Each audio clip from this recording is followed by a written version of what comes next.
ওকে, প্রশ্ন করুন ভাই। আসসালামু আলাইকুম। আমার এক বন্ধু আপনাকে একটি প্রশ্ন করতে চান। কোরআনে ইহুদি ও খ্রিস্টান ধর্মের মতো হিন্দু ধর্মের ব্যাপারে কোনো লাইন বা শব্দ আছে কিনা? ভাই প্রশ্ন করলেন যে কোরআনে কোনো আয়াত আছে কি না যাতে নির্দিষ্ট করে হিন্দু ধর্মের কথা বলা হয়েছে, যেমন এতে বলা হয়েছে ইহুদি ও খ্রিস্ট ধর্ম সম্পর্কে। আমার কোনো আয়াত জানা নেই, কোরআনে এমন কোনো আয়াত নেই যাতে নির্দিষ্ট করে হিন্দু ধর্ম সম্পর্কে বলা হয়েছে, যেমনটা বলা হয়েছে খ্রিস্টান ধর্ম ও ইহুদি ধর্ম সম্পর্কে।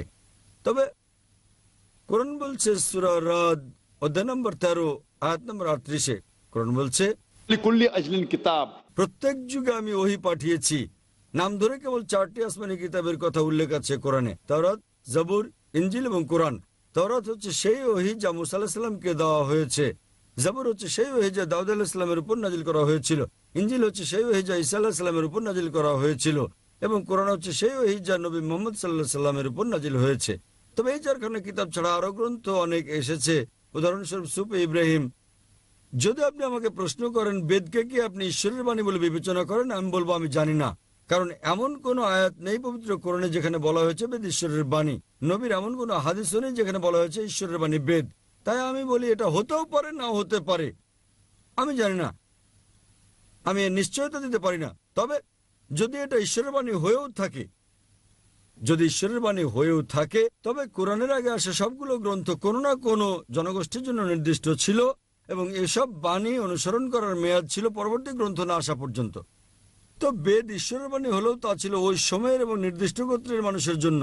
তবে কোরআন যেহেতু সর্বশক্তিমান আল্লাহর সর্বশেষ ও চূড়ান্ত আসমানি কিতাব, এটা কেবল মুসলিম বা আরবদের জন্যই নয়, এটা সমগ্র মানবজাতির জন্যই। এবং যেহেতু এটা সর্বশেষ গ্রন্থ এবং এরপর আর কোনো গ্রন্থ আসবে না, তাই এটা অনুসরণ করতে হবে শেষ বিচারের দিন পর্যন্ত।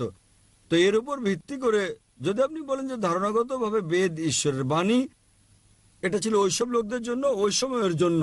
বর্তমানে পৃথিবীর সকল মানুষ, তারা বাস করুক ভারতে কিংবা ইউএই অথবা পাকিস্তান বা সৌদি আরব বা আমেরিকা বা কানাডা বা যুক্তরাজ্যে, সকলকে অনুসরণ করতে হবে ঈশ্বরের সর্বশেষ চূড়ান্ত আসমানি কিতাব মহিমান্বিত কোরআন এবং সর্বশেষ চূড়ান্ত পয়গম্বর মুহাম্মদ সাল্লাল্লাহু আলাইহি সাল্লামকে।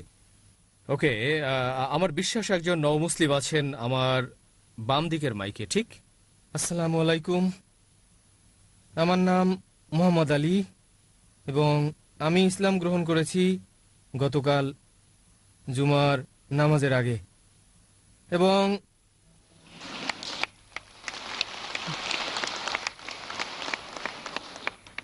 ইসলাম বিষয়ে আমার কোনো প্রশ্ন কিংবা সন্দেহ নেই, কেননা ইসলাম হচ্ছে একমাত্র সত্য এই মহাবিশ্বে। তবে আমার প্রয়োজন একটা অনুমতি অথবা একটা ব্যাখ্যা। আমি বলবো যে আগে আমি ব্যাংকিং সেক্টরে কাজ করতাম। ব্যাংক যেসব উৎস থেকে আয় করে তা সুদের উপর, এবং তাদের অন্যান্য ইনকামগুলো সুদের উপর।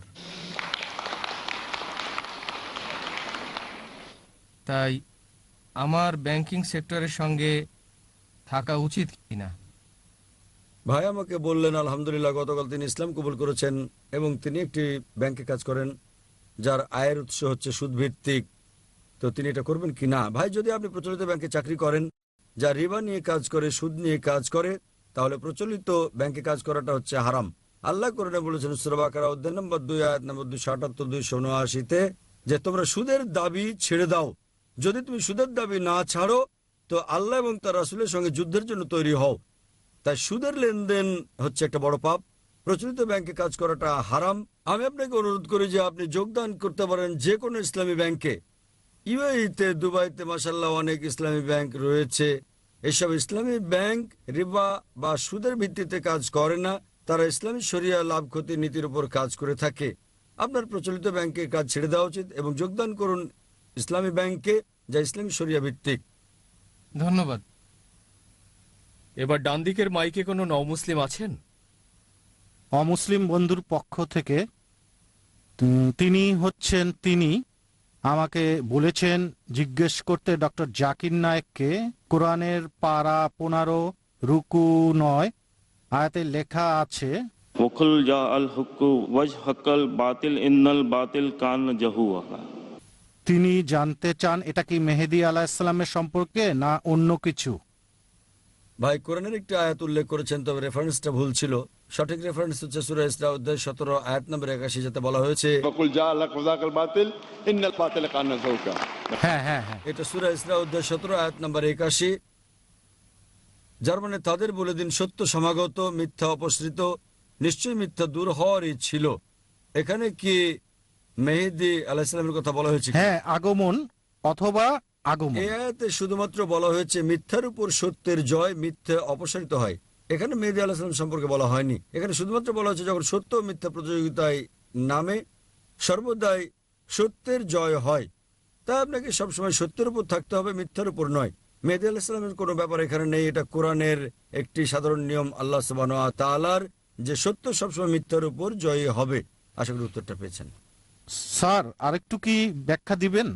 না ভাই, যথেষ্ট হয়েছে, আজ আর সময় দেওয়া যাচ্ছে না। আমাদের সময় দ্রুত শেষ হয়ে আসছে, সুতরাং এখন আমরা ডান দিকে বোনদের মাইকে যাব। এটা এক নমুসলিম নারীর প্রশ্ন, যিনি মাইকে আসতে চান না, তবে তিনি তার জবাব চান। তিনি বলেছেন যে তিনি মুসলিমা হয়েছেন, তবে শ্বশুরবাড়ির আত্মীয়ারা আসলে পুরোপুরি ইসলাম পালন করেন না, এবং যখন তিনি তার সাধ্যমতো চেষ্টা করেন কুরআন শিখতে এবং তিনি 5 বার নামাজ পড়েন এবং তিনি ইসলামের অন্যান্য বিষয়গুলো অনুসরণের চেষ্টা করেন, তিনি শিখতে অত্যন্ত আগ্রহী, তাই মাঝে মাঝে তার শ্বশুরপক্ষের আত্মীয়ারা তাকে মেনে নিতে চান না এবং তারা তার সাথে ভালো ব্যবহার করেন না। কিভাবে তিনি এটা মোকাবিলা করবেন?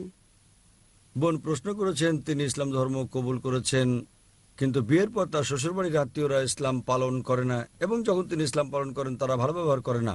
বোন, একই জিনিস আমি উল্লেখ করেছি এর আগের একটা উত্তরে একজন নমুসলিমের, যিনি বলেছিলেন তার অমুসলিম পিতামাতার সঙ্গে কি ব্যবহার করা উচিত।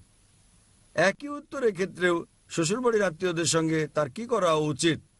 যদি তারা এমন কিছু করতে বলে যা কোরআন সুন্নাহর বিরুদ্ধে যায় না, সেগুলো পালন করবেন। যদি তারা কোরআন সুন্নাহর বিরোধী কিছু বলে, তা পালন করবেন না। কেননা আল্লাহ এবং তার রাসূলের প্রতি আনুগত্য আত্মীয় স্বজনের আনুগত্যের চেয়ে অনেক আগে করতে হবে। এক্ষেত্রে যখনই আপনার কোনো আত্মীয় স্বজন এমন কিছু করতে বলে যা আল্লাহর নির্দেশের অথবা প্রিয়নবীর নির্দেশের পরিপন্থী হয়, আপনি তা অনুসরণ করবেন না, অন্যগুলো আপনি মানতে পারেন। তাই এখানে কৌশলে তাকে বার্তাটি পৌঁছাতে হবে এবং তার চেষ্টা করতে হবে যাতে শ্বশুরবাড়ির আত্মীয়রা আগের চেয়ে ভালো মুসলিম হতে পারেন। আশা করি উত্তরটা পেয়েছেন। এবার আমরা শেষ প্রশ্নটি নেব, এই দিক বাম দিক থেকে। প্রশ্ন করুন ভাই। আসসালামু আলাইকুম, শুভ সন্ধ্যা ডক্টর জাকির নায়েক সাহেব। আমার নাম সারোয়ার আলম, ভারতের লোক। আমার প্রশ্ন হচ্ছে, রূহ রূহ কি? আপনি কি উত্তর দেবেন আমার প্রশ্নের? ভাই বললেন রূহ কি? রূহ হচ্ছে আত্মা, এবং আল্লাহ বলেছেন কোরআনে সূরা আলে ইমরান অধ্যায় নম্বর 3 আয়াত নম্বর 185, প্রত্যেক আত্মাকেই মৃত্যুস্বাদ গ্রহণ করতে হবে, এবং এটাই শেষ উত্তর। আর আমি আপনাদের সবাইকে ধন্যবাদ জানাই মাশাআল্লাহ, এবং দুবাই আন্তর্জাতিক সম্মেলনে যোগদান করার জন্য আমি অমুসলিম ভাই বোনদের ধন্যবাদ জানাই। ওয়া আখিরু দাওয়ানা আলহামদুলিল্লাহি রাব্বিল আলামিন।